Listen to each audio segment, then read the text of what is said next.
the rich and famous have flocked here to see and to be seen. Look at that. That's the glitz and glamour of Miami. Everything is done for maximum effect. Look up those buildings up there. This is Art Deco. This is the 1920s, 1930s. This is when Miami really started to build down these drives. So that's why all the buildings are Art Deco, and they're beautiful.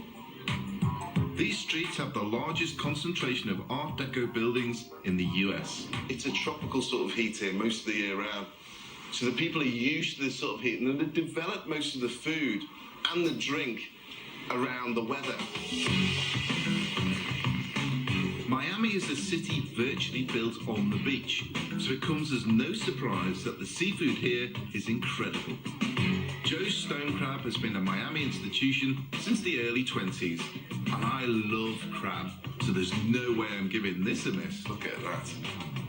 You don't get this stone crab in the UK at all, indigenous to here.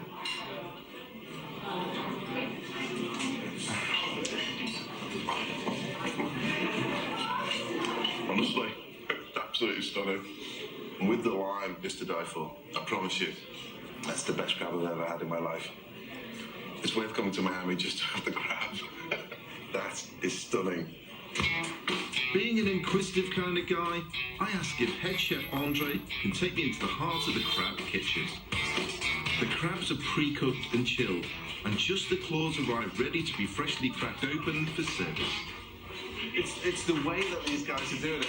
Look at the way he's doing it. He knows exactly the pressure to put on to crack those shells. Oh. This may be harder than it looks. It's quite a job actually, because each one's slightly different, but it's finding that right balance of... It is. You get that rice crack. I managed to crack and that two. Going. So when they're doing this, how many of these will they go through in the night? They'll go through about 1,500, 2,000 pounds a night. Wow. And it's just a rhythm. It's a magical sound of just crack, crack, crack, crack all night long. You know the restaurant's farming really well. There's more to this restaurant than the stone crab. They also serve a classic local bake that's been on the menu here for generations. Thank you very much indeed. And General Manager Brian is keen for me to try their key lime pie. Fantastic. I've got to try this. You're going to like it. It's made with Florida key limes, rumoured to be the sharpest of all limes. Do you know what it is? It's when your cheeks suck in because it's that tart. That's what it should be. That is absolutely delicious. And a hint of sweetness in there just to finish that palate off, yeah. Especially after the stone crabs. Yeah, I agree. I love key lime pie. I've forgotten, actually, before I came to Miami, how much I love it. That's very good.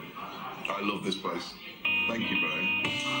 There is nothing like rediscovering a favourite bake to make you fall in love with a city. Miami has many different sides to it. Ocean Drive is all about fitness, rollerblading, segways, chilling out on the beach. But at night, a whole different Miami emerges. The Art Deco buildings light up in neon as people go out to eat. There is another side I want to explore, Miami's Cuban community. This part of Miami is called Little Havana. There's a reason for that. You only have to look around to see all the different shops. The music you can hear as well as you go past some of the bars. Cuba is only 100 miles off the coast, and Cubans have been settling here since the 1950s. So, today, nearly 1.5 million call Miami home. Nadal Ahmad is a local and the founder of the Pincho Factory chain of restaurants, and he has agreed to show me around. So this is really the epicenter of Cuban and Hispanic culture here in South Florida. I think it's amazing. You know, you move from one part of Miami to another, and then you get a different vibe again. It's like you've gone somewhere else completely. I think it's brilliant. Yeah, I know you love the baking, so I know just the bakery that we need to go to. We need to go check that place out. Is it far? Not that far, it's right up the road. All right, buddy, let's go. I never expected my first visit to a Cuban bakery to be in Miami.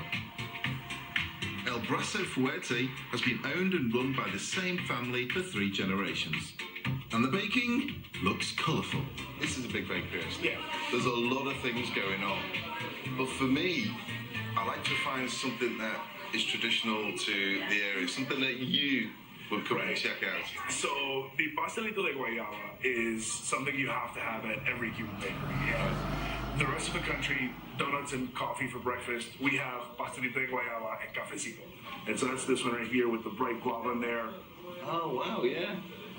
And what do you call this again? It's pastelito. Pastelito? Yep. Okay. Junior is the man in charge of this family bakery.